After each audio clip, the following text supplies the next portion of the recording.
আজকের সকালটাও বেশ সুন্দরভাবেই শুরু হয়েছে জানো তো। আর ব্ল্যাঙ্কেট বের করে দিয়েছে মানে এবারে বিছানা থেকে ওঠাটা আমার জন্য কষ্টকর। যাকে তবু উঠতে তো হবেই, কারণ আজকের ক্লাস আছে। তো সমস্ত কিছু গুছিয়ে দিয়ে মায়ের ফল দেওয়াটা দেখে আমি আজকের অনেকটা পরে ভিডিওটা স্টার্ট করেছি, একদম রেডি হয়ে। তো খেয়ে নেবো এবার। আর রেমোকে বিস্কিট দিতে চেয়েছিলাম কিন্তু ও তো আসেনি, বাইরে কোথাও ঘুরছিল হয়তো।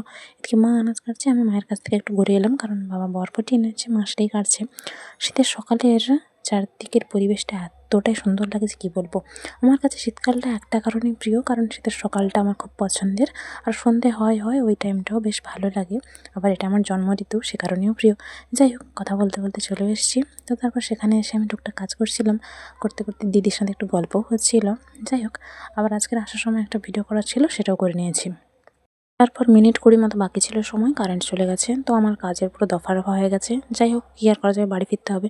তো একটা ভিডিও করতে করতে বাড়ি এসেছিলাম। এদিকে বাবার সাথে অর্ধেক রাস্তায় দেখা, তো বাবার সাথে একসাথে বাড়ি এলাম। মা কিছু মটর ভাজা বের করে দিয়েছিল, বললো সবাইকে নিয়ে খেতে। তো বাবা মা অল্প নিল, আর বাকিটা আমি যে খাচ্ছি। আর সেই জেঠুর কথা সবসময় বলি, জেঠু কি একটা পাঠিয়েছে, পলিথিনে কি পাঠিয়েছে সেটা আমি বুঝতে পারিনি। যাই হোক, এদিকে লেবুর রসটা রোদের দিকে দিয়ে দিলাম, কারণ রোদ পেলে এটা বেশ ভালো থাকবে। আর দুটো আমলা বের করেছি, একটা আমি নেবো, একটা মা নেবে।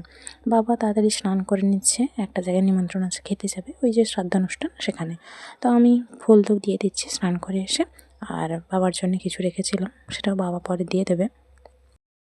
বাবার ফুল ধূপ দেওয়া হয়ে গেছে, আর আমি জানতাম না যে আজকের কী মেনু হয়েছে। তো সেজন্য বলিনি যে ঠাকুরকে দেবে কিনা। এদিকে দেখি এরকম অবস্থা। তো যেহেতু বরবটি নতুন জিনিস একটা রান্না হয়েছে প্রথম, তো ঠাকুরকে দেওয়াই চলে। অন্য কিছুতে আর চেঞ্জ করিনি, ওটাই বসিয়ে দিয়েছি। আর ঠাকুরকে বলেছি, ঠাকুর তুমি দোষ নিও না, আজকের এটাতেই খেয়ে নাও, দোয়া থালা যেহেতু। তো তারপর সেখান থেকে অল্প অল্প মাকেও দিয়েছি। তারপর খাওয়া দাওয়া শেষে আমি একটু গল্প করছিলাম, মা দোলনায় বসেছিল। এদিকে রেমু এসে হাজির, এদিক ওদিক দেখছে। ওকে যে খেতে দেওয়া হয়েছে ও তো খায়নি, কিন্তু এদিকে সাধবে বাকিগুলো এসে খাচ্ছে। এখানে উপরে কেন বা সেখানে নিচে কেন। যাকে, এদিকে মা বললো আমরা দুটো নিলে ভালো হতো। তো দুটো বের করলাম, একটা আমি খেলাম আর একটা মাকে দিলাম। এদিকে মা ঘুমিয়ে পড়েছে, কিন্তু আমি শুইনি। তারপর পরে বাবা এসেও শুয়েছে, অনেক বেলা হয়ে গেছে, মানে বিকেল হয়ে যায় প্রায়। সেই জেঠুর খেতে দেরি হয়েছে তাই। এদিকে মা পাতা তুলছিল, আর সন্ধেবেলার দিকে আমি দুটো আমড়া খেলাম। মার সন্ধে দেওয়া হয়ে গেছে। ফুলগুলো আমি সুন্দর করে সাজিয়ে রাখলাম করি।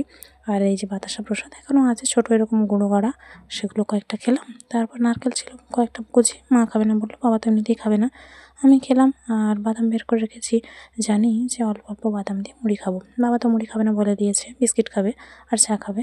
মাও খাবে না বলছিল। তো আমি সেই মতো বের করে পকেটে পরে রেখেছি, অল্প অল্প খাচ্ছিলাম। খাওয়ার মাঝামাঝি দেখি মা পকেটের দিকে তাকাচ্ছে। বাবা বললো, আর আমিও নিজে থেকে দিলাম মাকে। তারপরে খাওয়া দাওয়া শেষ করে দেখি হঠাৎই এই যে জামা থেকে এটা খুলে গেছে। কত সুন্দর একটা নকশা মতো ছিল, ভালো লাগতো। কী আর করা যাবে, চা খাওয়ার পরে সময় মতো আবার ওষুধ খেয়ে নিলাম। তারপর আবার একটু লেখালেখি করছিলাম। এদিকে মা একটা বই দেখছে, সাথী বই, যেটা জিতের, আমার খুব ভালো লাগে। যাকে, এর পায়ে যে জায়গাটা থেকে মানে নখ উঠে যাবে বলছিলাম, ওটা উঠে গেছে। তো রেমুর সাথে একটু ছবি তোলার পরে তারপরে এইরকম বেলুনটা নিয়ে ছবি তুলছি। এদিকে মা দুর্গোৎসব, রেমু এসে হাজির। ছবিটা তুলতে চাইছিলাম না, কিন্তু ঝাপসা হয়ে গেছে, পরের বারে ভালো করে ছবি তুললাম। এদিকে রেমু যে কেন আমার জুতোর কাছে বসে থাকে আমি সেটাই খুঁজে পাই না। যাকে, ঘরে এসে ঝটপট চুলচিরুনি করে নিলাম। রেমু অল্প একটু মুড়ি খেয়েছে, আর বিশেষ কিছু খায়নি। ফুলগুলো পড়তে শুরু করে দিয়েছে, ১২টার বেশি বেজে গেছে সেজন্য। চলো, টাটা।